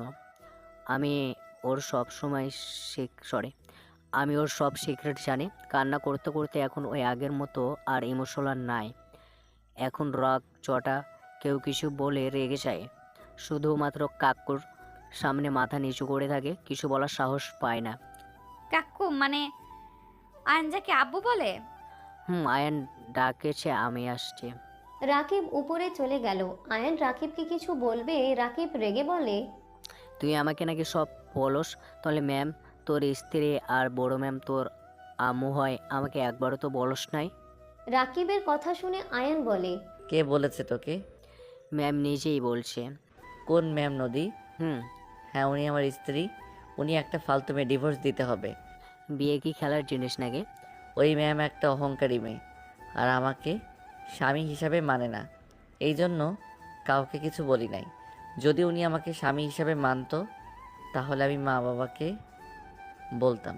আর রাহেলা চৌধুরী তোর আম্মু হয়, এইটা কেন বলস নাই? কি বলতাম? আমার কোনো মূল্য ওনাদের কাছে নাই। এইটা আমার আম্মুর শ্বশুর বাড়ি। আমার বাবাকে আমি এটা এখনো পর্যন্ত জানি না। আর যাদের জন্য আমাকে এতিমখানায় বড় হইতে হয়েছে, কেউ খোঁজ খবর নেয় নাই। তাদের পরিচয় দিয়ে কি হবে? তোর আম্মু তোকে অনেক ভালোবাসে, উনি অনেক কান্না করছে। ন্যাকা কান্না আমার ভালো লাগে না। তোর আম্মুকে ভালোবাসোস, হুদাই আমার সামনে নাটক করিস না। ভালোবাসি না, এখানে আছি ওনাকে শিক্ষা দিব। সন্তান হয়ে মাকে আবার কিসের শিক্ষা দেবে? দাদি একটাই কথা বলেছিল, মনে আছে? কি কথা? বাবা মা যদি জঘন্য হয় তারপরও ওর সন্তান হিসাবে মা বাবার সাথে ভালো ব্যবহার করতে হবে। তাদের সন্তান হিসাবে দায়িত্ব পালন করা লাগবে। যে সন্তান বাবা মায়ের সাথে খারাপ ব্যবহার করে, মনে কষ্ট দেয়, সেই সন্তান কখনোই জান্নাতে যাবে না। আর স্ত্রীর প্রতি দায়িত্বও নেওয়া লাগে। আয়ান, তুই তো এত ভালো কাজ করে গিয়েছোস, বাট এখন তো দেখছি ভালো মুখোশের ভিতরে শয়তান। আমার জায়গায় তুই থাকলে কখনো এটা বলতে পারতি না যে মা আমার খোঁজ খবর নেয় নাই, আমাকে কম কষ্টে বড় হইতে হয়েছে। কেন তোর খোঁজ নেই? নাই তাদের জিজ্ঞাসা কর। আর তোকে যে ভালোবাসে সেইটার প্রমাণ। তুই কাকিকে মা বলেছিলি, উনি সেইটা সহ্য করতে পারছিল না। উনি এখনও নিচে কান্না করছে। আমি কি করতে পারি যে আমাকে এত বড় দেখাশোনা করলো? তাদের ছেড়ে কি এদের সাথে থাকবো নাকি? আমি থাকতে বলি নাই, ওনার সাথে তো ভালো ব্যবহার করতে পারোস। আর কাকু কাকিকে না জানালে হলো। তুই মাঝে মাঝে ওনাদের সাথে দেখা করবি। এসব সত্য দিলে আশা করা যায় ওনারাও খুশি, কাকু কাকিও খুশি। সত্যি কখনোই চাপা থাকে না আব্বু, মা। এসব জানলে ওনারা মনে কষ্ট পাবে, ভেবে নিবে আসল বাবা মাকে পেয়ে আমি তাদের আর আগের মতো ভালোবাসি না, তাদের ভুলে যাচ্ছি। এইসব তাদের মনের ভিতরে চলে আসবে। যতদিন না জানে ততদিন লুকিয়ে রাখ। আর কাকু কাকি বুদ্ধিমান, বুঝতে পারছোস? ওনারা বিষয়টা ঠিক বুঝবে। বিয়ে করছি না জানিয়ে আবার এইটা জানলে কি যে হবে। বিয়ে কেন করেছিলে? প্রথম তো নদীকে ধোকা দিয়ে প্রতিশোধ নিতে চাইছিলাম, আর ভেবেছিলাম ওনার আশেপাশে থাকা যাবে। পরে দেখি এই নদী একটা ভয়ঙ্কর মাইয়া, আর উনি এখানে থাকে না। ওনাকে আমার পরিচয় দিয়ে আমি ওইখান থেকে সোজা গ্রামে চলে যাই। হা হা হা। হাসুস কেন? পোকা পোলা পায়েন, আবার প্রতিশোধ নিতেও গিয়েছিলে, শেষমেশ নিজেই ছাকা খাইছো। আয়ান দৌড়ে রাকিবকে মারতে যাবে, সাথে সাথে নদীর সাথে ধাক্কা লেগে যায়। নদী পড়ে যাওয়ার আগেই জামা ধরতে জামা ছিঁড়ে নদী নিচে পড়ে গেল। আয়ানের হাতে জামার টুকরা দেখে নদীর দিকে তাকাতে আয়ান হাঁ হয়ে গেল। নদী রেগে কিছু বলবে তার আগেই আয়ান নদীকে তুলে জড়িয়ে ধরল। রাকিব তুলে আয়ানের সৎ ভাই তাকিয়ে আছে। আয়ান বলে উঠে, যা ভাবছো তা না, আমি ইচ্ছে করে কিছু করি নাই। আমরা কিছু দেখি নাই। কথাটা বলে অন্যদিকে ঘুরে দাঁড়ালে আয়ান নদীকে কোলে তুলে নিয়ে রুমে গেলে নদী কোল থেকে নেমে রাগে বলে উঠে, ফালতু ছেলে, কি করলে? ওখানে রাতুল রাকিব ছিল, ওরা আমার দিকে তাকালে কি হইতো? আয়ান নদীর দিকে অন্যভাবে তাকিয়ে থাকতে নদীর সাথে সাথে হাত দিয়ে বুক ঢাকার চেষ্টা করলে আয়ান বলে ওঠে, ছোট জামা তো পরে আছেন, সমস্যা কোথায়? কুত্তা। আয়ান নদীর কথা শুনে টান দিয়ে খাটের উপর ফেলে দিয়ে নদীর উপরে উঠে মুখে হাত বুলাতে গেলে নদী হাত সরিয়ে দিল। আয়ান দুই হাত খাটের সাথে চেপে ধরে বলে, আপনার ঠোঁটগুলো আমাকে খুব টানছে, একটু টেস্ট করে দেখি। একবার তো নিজে থেকে করেছিলেন, বোঝার তো উপায় ছিল না, কামড় মারছিলেন, আজকে কামড় দিলে আমিও দিব। ফালতু ছাড়ো বলছি, আমার হাজবেন্ড আয়ান ভালো ছিল, ছাড়ো বলছি। এখনও হাজবেন্ড আছি, এত কথা বলে লাভ নাই, আমি আগে টেস্ট করে দেখি। আয়ান কথাটা বলে নদীকে কিছু বলতে না দিয়ে ঠোঁট জোড়া নিজের দখলে নিয়ে নিল। নদীর সাথে সাথে চোখ বন্ধ করে ফেলল। কিস করতে করতে আয়ান শরীরে হাত দিতে নদী কেঁপে উঠল। নদী আয়নের জামা খুলতে যাবে, সাথে সাথে রাইসা বলে উঠে, আয়ান তোমার কাছে একটা ফাইল আছে, ওইটা দাও তো। রাইসা কথাটা বলে ভিতরে ঢুকে খাটের দিকে তাকাতে চোখ বড় বড় হয়ে গেল। রাইসার কণ্ঠ শুনে নদী ধাক্কা মেরে সরিয়ে দিলে শরীরে দুই হাত দিয়ে ঢেকে বলে, ফালতু ছেলে একটা। নদী কথাটা বলে দৌড়ে পাশের রুমে চলে গেল। রাইসা লজ্জায় লাল হয়ে যেতে লাগলো। আয়ান দাঁতে দাঁত চেপে বলে, ম্যাম আসার আর সময় পাইলেন না? ফালতু, আমি তোর বড় বোন হই, আর দরজা লাগিয়ে নিতে পারিস নে? আমি না হয়ে এসেছি, মামি বা মামা আসলে কি হইতো? ফাজিল, ফাইল দে। রাইসার কথা শুনে আয়ান ভ্রু কুচকে তাকিয়ে বলে, কিসের আপু, আপনি আমার ম্যাম হন। থাপ্পড় মারবো, নাটক করিস না। ফাইলগুলো কই রাখছস? ব্যাগে। রাইসা ব্যাগ থেকে ফাইল বের করে চলে গেল। আয়ান মাথায় হাত দিয়ে বলে, দ্যাট কী যে করি না। যাই হোক, এই বউটা মনে হয় একটু হইলেও লাইক করে, না হইলে এখন কেমন করে তার ভিতরে বউ বউ ফিল পাচ্ছিলাম। প্রথম প্রথম তো ওনাকে রাক্ষসী মনে হইতো। আয়ান কথাগুলো ভাবতে লাগলো আর মিটিমিটি হাসতে লাগলো। সন্ধ্যার দিকে আয়ান বসার ঘরে গেলে দেখে ওর সৎ ভাই রাতুল পড়ছে। আয়ান ওর পাশে বসে বলল, ভুল পড়ছো কেন? আয়ানের কথা শুনে রাতুল বলে, সবাই ব্যস্ত, আমাকে একটু বলে দেওয়ার মানুষ নাই। আয়ান রাতুলের কথা শুনে বলে, আমি বলে দিচ্ছি। আয়ান রাতুলকে পড়াতে লাগলো। সবাই ওদের দুজনকে দেখে মিটিমিটি হাসতে লাগলো। রাহেলা চৌধুরী, শফিক চৌধুরী অনেক খুশি হলো। রাতুল আয়ানকে জড়িয়ে ধরে বলে, আই লাভ ইউ ভাইয়া, তুমি কত সুন্দর করে এইটা বুঝিয়ে দিলে। আমি তো 5 বার করলে তারপর পারি, স্যার কচু বুঝাই। পিচ্ছি এভাবে বলতে হয় না, শিক্ষকদের বিষয়ে বাজে মন্তব্য করবে না। তুমি কিছু বুঝতে না পারলে তাকে ভালোভাবে বলবে, উনি তোমাকে ভালো করে শিখিয়ে দিবে। আয়ান রাতুলকে বোঝাতে লাগলো। আর হঠাৎ করে টিভির দিকে চোখ গেলে রাতুল বলে উঠে, আতিয়া আপু, কি হয়েছে? আব্বুকে টিভিতে কেন দেখাচ্ছে? রাতুলের কথা শুনে আয়ান পিছনে তাকিয়ে দেখে আতিয়া নামে মেয়েটা রাতুলকে বলে, অনেক পড়ছো, যাও রুমে খেলা করো গা। রাতুল বলে উঠে, আপু কি হয়েছে? আপুর তো রক্ত পড়ছে মাথা থেকে। আপু কি হয়েছে? আব্বু, আম্মু। মেয়েটার এই হাল কে করেছে? ছোট মানুষ, ওর সাথে এমন কাজ কে করলো? এসব বিষয়ে আমাদের বলে লাভ নেই। ওর ফুপি করেছে, ওর ফুপি করছে, আমি জানি। আয়নের মতো ওই মেয়েটাকেও মেরে ফেলার চিন্তা ভাবনায় আছে। রায়হান কোনোদিনও বোন মায়ের ভুল চোখে পড়বে না। টিভি বন্ধ করো, আমি আমার সন্তানকে তো পেয়েছি। মানে কে ওই মেয়েটা? আর আমার মতো অবস্থা করবে মানে? তোমাকে জানতে হবে না। বলেন কে? রায়হানই বা কে? লুকানোর কি আছে? দরকার আয়ানের জানার দরকার আছে তো। সাইডে যাকে কান্না করতে দেখলে মেয়েটাকে কোলে নিয়ে, ওটার তোমার বাবা, আর কোলে ওইটাই তোমার সৎ বোন, আর পেছন পিছন যে যাচ্ছে তোমার সৎমা। এটা কোনো হসপিটাল, মেয়েটার তো রক্ত লাগবে, আর আমার এবি পজিটিভ। দরকার নাই, রক্তে পেয়ে যাবে। আমি চাই না ওই কাল লাগিনি চোখে আবার তুমি পড়ো। মানে কি? তোমার ফুপির সাথে তুমি ঘুরতে বের হয়েছিলে, উনি তোমাকে হারিয়ে ফেলে। সবাই জানে তুমি মারা গেছো। তোমাদের দুজনের অ্যাক্সিডেন্ট হয়েছিল। তোমার লাশ কোথায় পড়েছে কেউ জানে না। খাদে নাকি পড়ে গেছিল, আর উনি অজ্ঞান অবস্থায় পড়েছিল। পুলিশ ওনাকে হসপিটালে ভর্তি করে আমাদের জানায়। আর আমি যতটা জানি ওই ইচ্ছে করে সব করছে। আমাদের মাঝে সেই যে ঝামেলা শুরু হয়, লাস্টে আমি তোমার আব্বুকে ডিভোর্স দিয়ে আছি। মা ভক্ত ছেলে বোন ভক্ত ছেলের সাথে সংসার করা সম্ভব ছিল না, আবার এই মেয়েটার ওপরে ওই ডাইনির নজর পড়েছে। মেয়েটার তো কোনো দোষ নাই, রক্ত পাচ্ছে না তো আমি রক্ত দিতে চাই। আমার সাথে চলো। রাতুল ও আয়ান শফিক চৌধুরীর সাথে চলে যায়। 10 মিনিটের ভিতরে হসপিটালে চলে যায়। তিনজনকে দেখে সবাই অবাক হয়।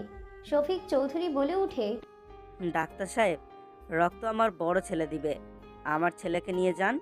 আয়ান অবাক হয়ে শফিক চৌধুরীর দিকে তাকালো। আয়ান ডাক্তারের সাথে চলে গেল। এইদিকে রায়হান চৌধুরী বলে উঠে, শফিক চৌধুরী, আপনি এখানে আপনার স্ত্রী পাঠিয়েছে নাকি? আমার মেয়ে মারা গেছে নাকি? আপনার সাথে তর্ক করতে আছি নাই। রাতুল দৌড়ে গিয়ে দরজার কাছে দাঁড়িয়ে আতিয়াকে দেখতে লাগলো। রায়হানকে বলে, ভালো আব্বু, আপুর কি হয়েছে? আপুর এই অবস্থা কিভাবে হইল? রায়হান রাতুলকে জড়িয়ে ধরে বলে, আমি জানি না বাপ, আমি তোমার ভালো আম্মু অফিস থেকে এসেছে, দেখি সবাই ওকে ধরে কান্না করছে, তারপর আমি হসপিটালে নিয়ে আসি। রায়হানের কথা শুনে রাতুল বলে, আল্লাহ আমার আপুকে সুস্থ করে দেন। রাতুল মোনাজাত ধরে কথাগুলো বলল। রায়হান জড়িয়ে ধরে রাতুলের কপালে চুমু দিয়ে কোলে তুলে নিল। আয়ানের ফুফাতো ভাই এসে রাতুলের হাত ধরে টান দিয়ে নামিয়ে দিয়ে বলে, তোর জন্য এমন হয়েছে, তোর সাথে দেখা করতে যাবে বলে নামার সময় সিঁড়ি থেকে পড়ে গেছে। কথাটা বলে রাতুলকে যেই ধাক্কা দিতে যাবে আয়ান সাথে সাথে ধরে ফেলল। আয়ান রাতুলকে ধরে রাগে রনির দিকে তাকিয়ে রনির কাছে গিয়ে সজোরে লাথি পড়ল বুকে। রনি নিজেকে সামলাতে না পেরে পড়ে গেল। রাতুল বলে, ইয়াহু, আমার ভাইয়া হিরো, ভিলেন ভাইয়াকে এক লাথি দিয়ে ফেলে দিল। আয়ানের ফুপি বলে উঠে, এত বড় সাহস তোর, আমার ছেলেকে লাথি দিস? আমার ভাইকে ধাক্কা মারার সাহস আপনার ছেলেকে কে দিয়েছে? আরেকটু হইলে দেয়ালের সাথে লেগে মাথা ফেটে যেত, তখন কি হতো? হাত বেশি নড়ে তাই না? একদম হাত ভেঙে ফেলবো। কে তুমি? রাতুলের বড় ভাই কিভাবে হও? রাতুল তো চৌধুরী বাড়ির একমাত্র সন্তান। আমি কে সেইটা আপনাকে জানতে হবে না। আব্বু চলেন যাই, রক্ত দেওয়া হয়ে গেছে আর মেয়েটা জ্ঞান ফিরতে সময় লাগতে পারে। আয়ান পিছনে ঘুরতে রনি আয়ানকে মারতে যাবে। রাতুল ভাইয়া বলে ডাক দিলে আয়ান ঘুরে রনির হাত ধরে মোচড় দিয়ে ধরে পিছনে হাত নিয়ে বলে, বেশি বুঝোস? হাত ছাড়, আমার ব্যথা লাগছে কিন্তু। আমার সাথে পাঙ্গা নিতে আসিস না, জানে মেরে ফেলবো, যা ভাগ এখান থেকে। আয়ান ধাক্কা দিয়ে সরিয়ে দিল। আয়ানের সৎমা কাছে এসে বলে, আমি জানি না কে তুমি, আমার মেয়ের জীবন বাঁচানোর জন্য তোমার কাছে সারা জীবন কৃতজ্ঞ থাকব। বলো বাবা, তুমি আমার কাছে কি চাও? আমার কিছু চাই না, আপনাদের ভালোর জন্য একটা কথা বলতে পারি? এই দুইটাকে বাসা থেকে বের করে দিয়েন, জীবনে শান্তিতে থাকতে পারবেন। এই ছেলে, আমার মেয়ের জীবন বাঁচিয়েছ, এই জন্য চুপ আছি। তোমাদের ফ্যামিলির বিষয়ে নাক গলাবে না দয়া করে। ওকে আঙ্কেল, সরি, বাট আমার ভাই বোনের কেউ ক্ষতি করলে তার লাইফে ঝড় হয়ে আসবো। আয়ান কথাটা বলে রাতুল শফিক চৌধুরীকে নিয়ে চলে যেতে লাগলো। রায়হান পিছনের দিকে তাকিয়ে আয়ানকে দেখতে লাগলো। হসপিটালের বাহিরে চলে গেলে সাংবাদিকরা ক্যামেরা ধরলে আয়ানরা গাড়িতে উঠে চলে গেল। বাসায় চলে গেলে রাহেলা চৌধুরী বলে উঠে, যাক তাহলে, আসলে আমি তো ভাবলাম বাবাকে পেয়ে আসবে না। আপনাকেও চাই না, ওনাকেও না। আয়ান, ভাই থাম, এত মহান আমি না। আয়ান কথাটা বলে উপরে চলে গেল। আয়ান রুমে যেতে দেখে নদী ড্রেসিং টেবিলের সামনে দাঁড়িয়ে ঢং করছে। আয়ানের মাথায় দুষ্টু বুদ্ধি আসলে আয়ান পা টিপে টিপে নিচের দিকে ঝুঁকে ভিতরে ঢুকে নদীর কোমর থেকে কামিজ অল্প তুলে আলতো করে ঠোঁট বসিয়ে দিলে নদী চমকে উঠল। নদী নিচের দিকে তাকাতে আয়ানকে কিছু বলার আগেই আয়ান নদীর ঠোঁট জোড়া নিচের সাথে দখলে নিল। নদীকে কিস করতে করতে খাটের উপরে ফেলে দিল। আয়ান নদীর উপরে উঠতে যাবে, সাথে সাথে নদী বলে উঠে, আয়ন বেশি হয়ে যাচ্ছে কিন্তু। বউ হও তো একটু বেশি, তোমার সাথে করবো না তো কার সাথে করব? কেউ এসে যাবে কিন্তু। ওয়েট, দরজা লাগিয়ে দেই। আয়ান দরজা লাগাতে যাবে তখন তুলি রায়সা রুমে ঢুকে পড়লে নদী তাড়াতাড়ি করে নিজেকে ঠিক করে নিয়ে খাটে পা ঝুলিয়ে বসে পড়ল। তুলি ভ্রুকুচকে তাকিয়ে বলে, কি ব্যাপার, আপুর লিপস্টিক তোমার মুখে কেন? রাইসা মিটিমিটি হাসতে হাসতে বলে, আমরা দুজন রুম ছাড়বো নাকি নদী তুই যাবি ওর রুমে? ফালতু কথা বলিস না তুলি, তোর ভাই একটা লুচ্চা, রুম থেকে বের কর। আয়ান আবার তোমাকে কি করলো? উনি একটা লুচ্চি মেয়ে আমাকে জোর করে রেপ করতে নিয়েছিল। আয়ানের কথা শুনে রাইসা তুলি নদী হাঁ করে তাকালে আয়ান পকেট থেকে চকলেট বের করে দুইজনের মুখের ভিতরে দিয়ে দিল।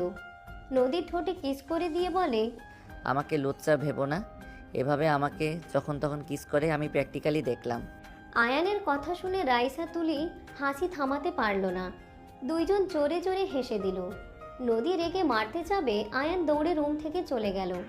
তুলি নদীকে বলতে লাগলো, ছি ছি আপু, তুমি একটা ছেলেকে জোর করে রেপ করতে চাও? ছি ছি।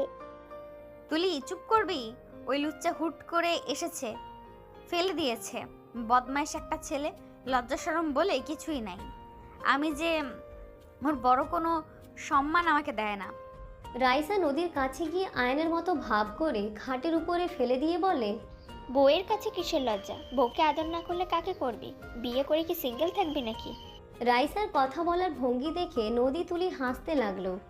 রাইসা নদীর উপর থেকে নেমে হাসতে হাসতে বলে, কেমন দিলাম তোর জামাই যা বলতো? একদম ওই ফাজিল এটাই বলতো। বিশ্বাস করবে না, ফাজিলটাকে প্রথম যখন দেখি একদম শান্ত ভদ্র একটা ছেলে।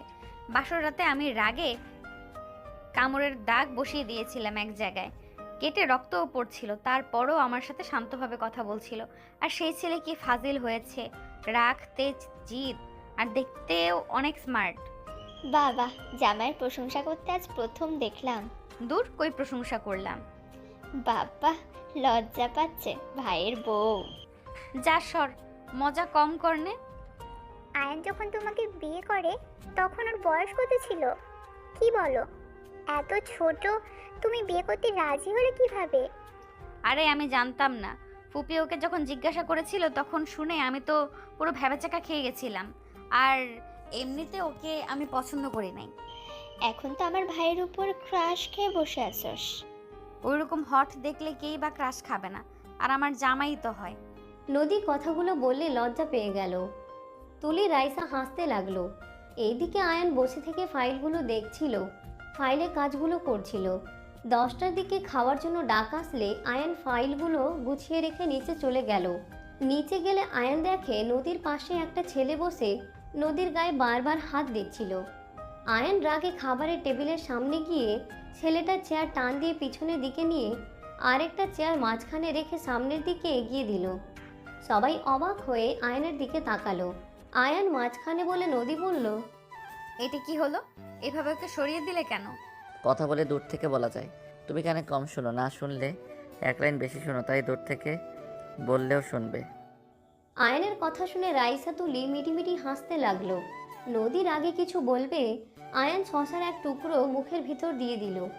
ছেলেটা আয়ানকে দেখে বলে, আয়ান তুমি? ছেলেটার কণ্ঠ শুনে আয়ান ছেলেটার দিকে তাকিয়ে বলে, হ্যাঁ, আমি আপনার ভাবি হই। কথা দূর থেকে বারবার শরীরে হাত দেওয়ার মানে কি? আয়ানের কথা শুনে সবাই বুঝতে পেরে হাসতে লাগলো মিটিমিটি।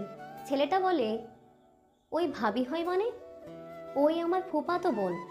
আয়ান ছেলেটার কথা শুনে বলে, ওই আমার বউ, তাই হাত দিয়ে কথা নেক্সট টাইম বলতে চাইয়েন না। আয়ান বেশি হয়ে যাচ্ছে। চুপ, একদম চুপ। আমার সামনে উঁচু গলায় কথা বলতে এসেছো না?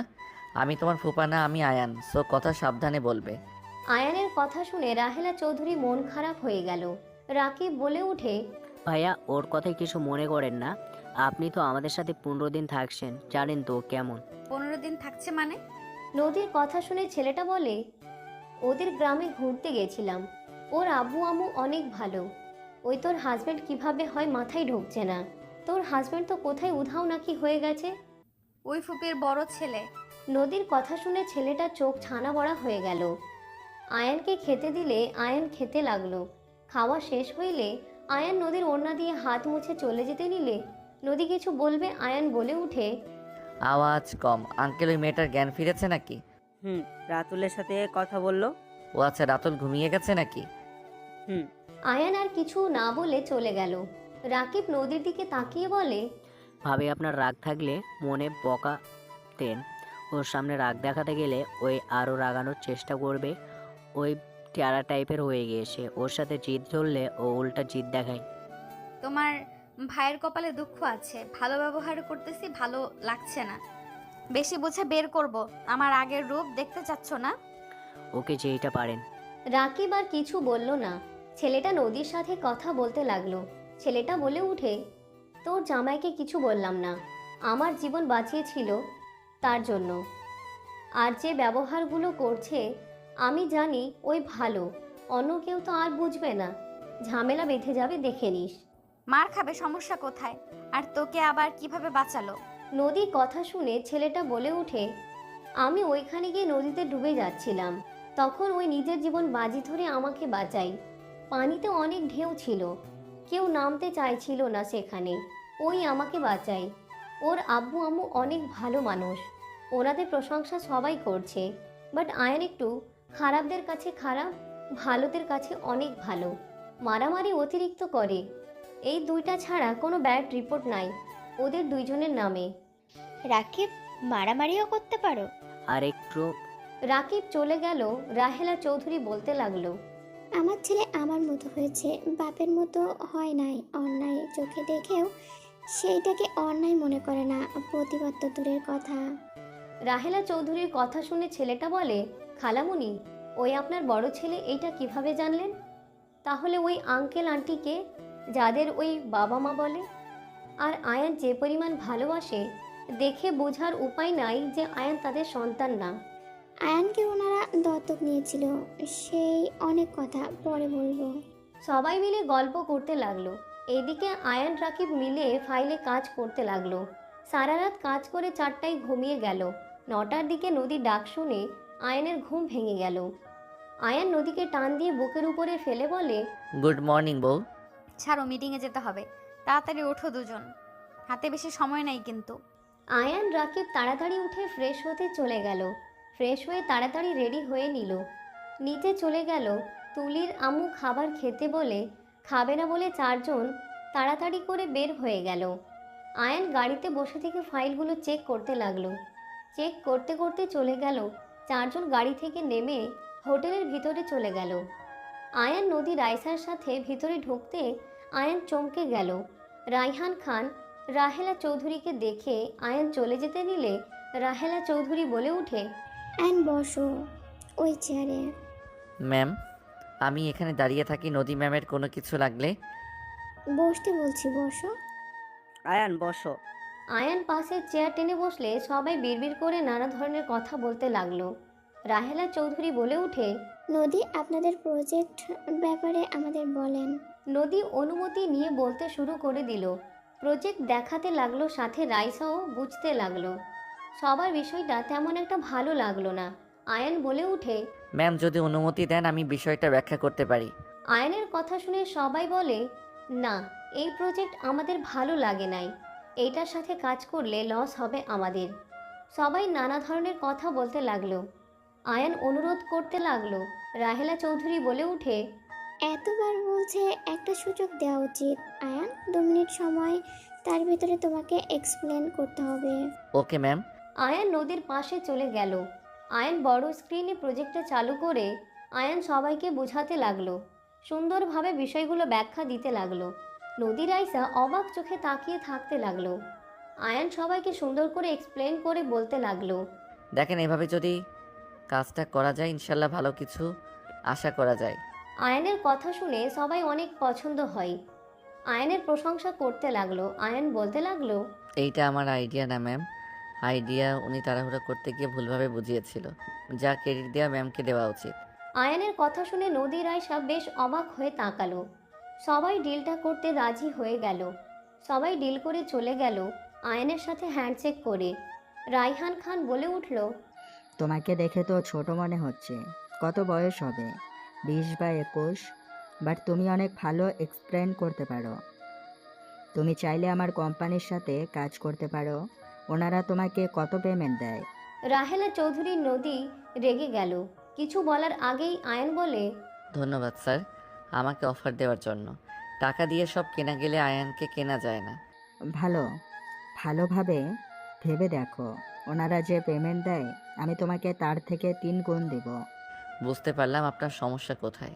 শোনেন, আমাকে আপনার সব দিলেও আপনার মতো মানুষের সাথে কাজ আমি করব না। ম্যাম, আমার কাজ তো শেষ, নাকি আরও কাজ আছে? মা বারবার কল দিচ্ছে। রিসিভ করো। আয়ান চলে যেতে লাগলো। রাহেলা চৌধুরী হাসতে লাগলো। রায়হান খান রেগে কিছু বলবে, টাকা দিয়ে সব কেনা গেলে আয়ানকে কেনা যায় না। ডায়লগটা সুন্দর, উচিত জবাব দিয়েছে। শফিক চলো যাই, আর দুজন এত তাড়াহুড়া কিসের? সরি ফুপি। রায়হান খান উঠলে আয়ান ভিতরে এসে সব গুছাতে লাগলো। রায়হান হঠাৎ করে পিছনে ঘুরে বলে, ওয়েট, একটা প্রশ্ন ছিল। এই ছেলেটা আপনার ছেলে কিভাবে হয়? রাতুল তো আপনাদের প্রথম সন্তান, সেখানে বড় সন্তান কিভাবে হয়? আমি কারো সন্তান না, আমি সামান্য কর্মচারী। ওনার মন ভালো তাই উনি আমাকে সন্তান হিসেবে পরিচয় দিয়েছে। ম্যাম, আপনাদের মিটিং তো হয়ে গেল, এখন তাহলে চলে যাই। চারজন বের হয়ে গেল।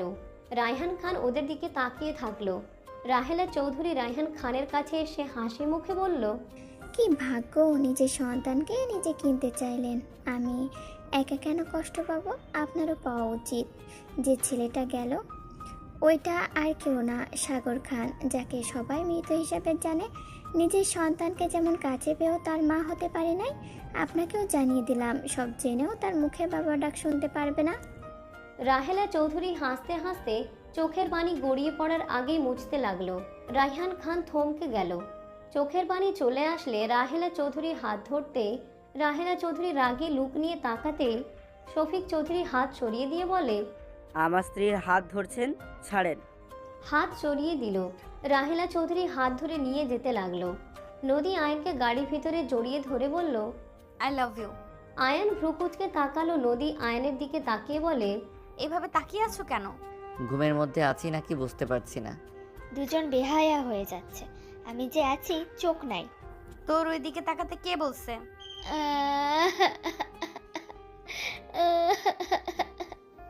রাইসা ভেঞ্চি দিয়ে অন্যদিকে তাকিয়ে থাকলো। নদী আয়নকে চুমু দিতে যাবে, সাথে সাথে আয়ন ঠোঁটের আঙ্গুল দিয়ে সরিয়ে দিয়ে আয়ন অন্যদিকে তাকিয়ে থাকলো। নদী মুখ ভেঞ্চি দিয়ে আয়নকে চিমটি দিয়ে অন্যদিকে ঘুরে তাকিয়ে থাকলো। আয়ন হাত বুলাতে বুলাতে বলে, সময় আমার আসলে বোঝাবো মজা, ফাজিল মাইয়া। আয়ন কথাটা বলে ফেসবুকিং করতে গিয়ে এমবি ফুরিয়ে গেলে আয়ন রাকিবকে বলল, কিরে ভাই, তুই এত চুপচাপ হয়ে গেছিস কেন? মাথা ব্যথা করছে। দেখি কি হয়েছে। আয়ন উঠে পিছন থেকে রাকিবের মাথা টিপে দিতে লাগলো। রাকিব হেসে বলে উঠল, ছাড়। সামনের দিকে তাকিয়ে থাক। আয়ন রাকিবের মাথায় কিছুক্ষণ টিপে দিল। বাসার সামনে গেলে চারজন নেমে পড়ল। আয়ন ভিতরে চলে গেল। তুলি আয়নের দিকে তাকিয়ে বলে, আয়ান, রাকিব পার্টিতে যাবে কি? সবুজ রাজু সবাই আসবে। তোমার ফ্রেন্ডেরা? যাবে। কখন? রাতে। ওকে, ঠিক আছে, রাতে তো কাজ নাই। ওকে। আয়ান রুমে চলে গেল। রাকিব আয়ান দুজন ফ্রেশ হয়ে নিল। দুইজন বসে থেকে কথা বলতে লাগলো। রাতে আয়ান রাকিব নিচে গেলে রাহেলা চৌধুরী বলে উঠে, আয়ান, কোথাও যাচ্ছ? জি। আমরা ফ্রেন্ডদের সাথে দেখা করতে যাচ্ছি। আয়ানকে ওরা কিভাবে চেনে? আয়ান আমাদের গ্রুপ মেম্বার, ওকে সবাই চেনে। রাকিব, আয়ান, তাড়াতাড়ি চলো, অনেকটাই লেট করে ফেলেছি। তিনজন বের হয়ে গেল। সারা রাত তিনজন সবার সাথে আড্ডা দিয়ে সকাল ভোরে বাসায় ফিরে আসলো। আয়ান রাকিব রুমে চলে গেল। দুইজন ঘুমিয়ে গেল। 10টায় ঘুম ভাঙলে দুইজন ফ্রেশ হয়ে নিল। ফ্রেশ হয়ে নিচে গেলে সবার সাথে কিছুক্ষণ আড্ডা দিয়ে খাবার খেয়ে নদী রাইসার সাথে বের হয়ে গেল। 1 মাস পর। আব্বু মা, তোমাদের বাসা পছন্দ হয়েছে? হ্যাঁ বাবা, অনেক পছন্দ হয়েছে। আমি ভাবতে পারিনি তুই আমাদের নিয়ে চলে আসবি। তোমাদের ছাড়া একাই শহরে থাকা সম্ভব না। আচ্ছা আসো, তোমাদের সব দেখিয়ে দেই। আয়ান সব কিছু দেখিয়ে দিতে লাগলো। হঠাৎ করে কলিং বেল বেজে উঠলে আয়নের মা খুলতে যাবে। আয়ান বলে, মা তুমি আব্বু বসো, আমি দেখছি। এই সময় আবার কে আসলো? রাকিব হইতে পারে। আয়ান কথাটা বলে দরজা খুলতে নদী সোজা আয়ানকে জড়িয়ে ধরে গালে কিস করে বলল, জান, আমি তোমার কাছে থাকার জন্য চলে এসেছি। কেমন সারপ্রাইজ দিলাম। আয়ান নদীকে তাড়াতাড়ি করে সরিয়ে দিলে নদী আয়ানকে আবার ধরতে যাবে। আয়ান ইশারা করলে নদী আয়ানের মা বাবাকে দেখে চমকে গেল। আয়ান পিছনে ঘুরে তাকাতে আয়ান বলে ওঠে, নদী, আমার মা আর আব্বু ওনাদের সালাম করো। আয়ানের কথা শুনে নদী তাড়াতাড়ি করে মাথায় কাপড় দিয়ে বলল, আসসালামু আলাইকুম আঙ্কেল আন্টি, কেমন আছেন? ওয়ালাইকুম আসসালাম, ভালো। কথাগুলো বলে আয়ানের দিকে তাকাতে আয়ান তোতলাতে লাগলো। হঠাৎ করে আয়নের পেছনে রাহেলা চৌধুরী, শফিক চৌধুরী, রাতুল, তুলি, রাইসা, সাথে রাইহান খান তার স্ত্রী আতিয়া চলে আসলো। আয়ান পিছনে ঘুরে তাকাতে চমকে গেল। আতিয়া বলে উঠল, হ্যাপি বার্থডে ভাইয়া। ধন্যবাদ বনু, আপনারা সবাই ভিতরে আছেন। আয়ানের কথা শুনে সবাই ভিতরে ঢুকলো। আয়ান ঢোক গিলতে লাগলো। আয়ান তোতলাতে তোতলাতে বলে, আব্বু প্লিজ রেগে যাইয়েন না, আমি আপনাকে বুঝিয়ে বলছি। তোতলানো বন্ধ করে বলো কি হচ্ছে। তোমার সাথে একটা মেয়ে কীভাবে এমন নোংরামি করতে পারে? আমার কথার উত্তর দাও। তুমি শহরে এসেছো, নোংরামি শুরু করেছো? আব্বু প্লিজ প্লিজ ভুল বোঝেন না, আপনি যা ভাবছেন আসলে কি আয়ান, আমরা নিজের চোখে দেখেছি ওই মেয়েটা তোমাকে, আমার ভাবতে ঘৃণা হচ্ছে, নিজের উপরে রাগ হচ্ছে। তোমাকে মানুষ করতে পারলাম না। আব্বু চুপ করো। আয়ান আর কতদিন চুপ থাকবে? হ্যাঁ, সত্যিটা বলো ওনাদের। আপনি আয়নের আব্বু, আপনি আয়নের আম্মু। আয়নার মা, চলো এখানে আমি 1 মিনিট থাকতে পারবো না। তোমার ছেলে তোমার জন্য খারাপ হয়েছে। আরও মাথায় তুলে ছেলেকে কতবার বলেছি, বেশি মাথায় তুলো না। রেগে চলে যেতে নিলে আয়ান দৌড়ে গিয়ে দরজা লাগিয়ে দিল।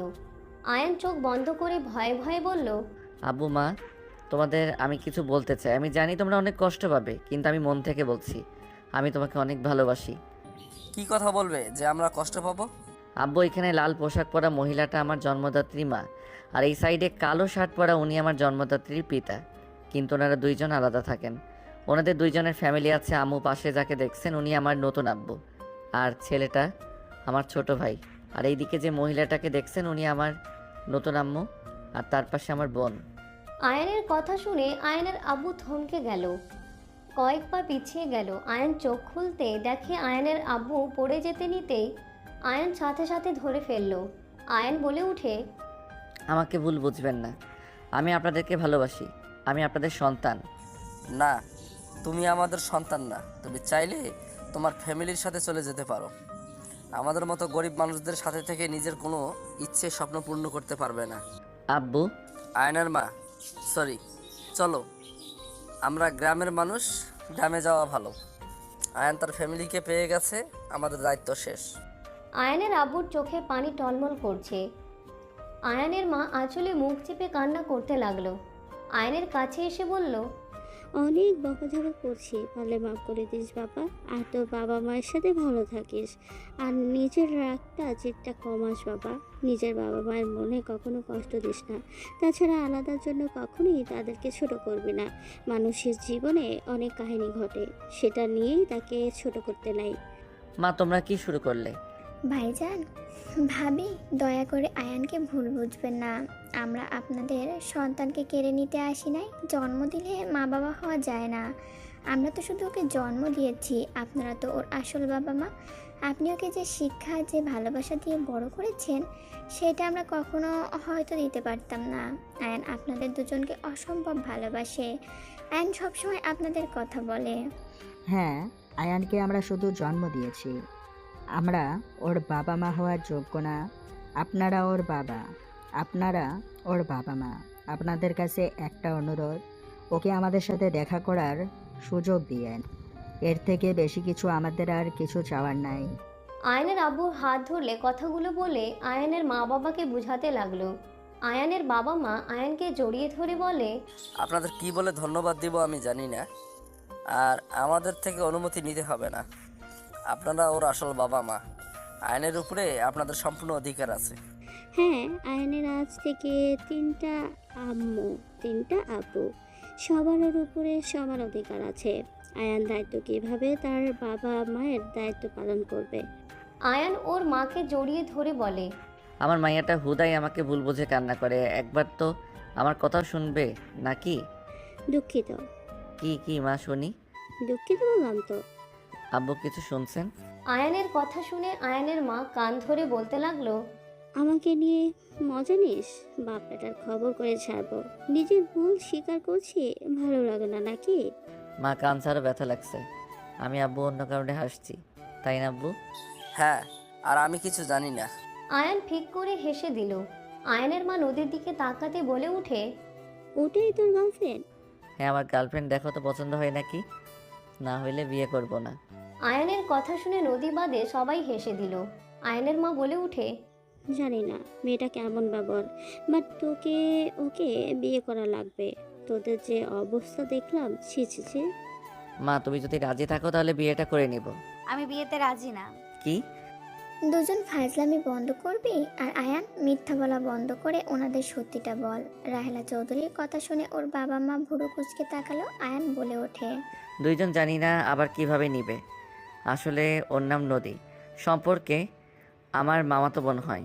বাট যখন ইন্টার ফার্স্ট ইয়ারে ভর্তি হয়ে ঢাকা এসেছিলাম তখন আমি ওনাকে বিয়ে করি। আমি সব কিছু প্রথম থেকে খুলে বললে বুঝতে পারবে। আয়ান প্রথম থেকে সব কিছু খুলে বলতে লাগলো।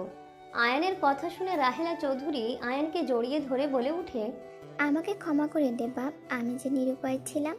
আমি জানতাম ও না তুই বেঁচে আসিস বাবা। আমার সব দোষ।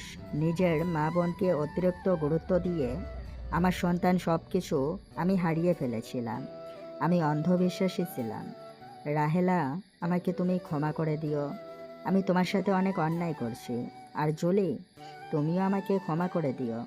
আমি সেম কাজটাই প্রতিদিন তোমার সাথে করছি।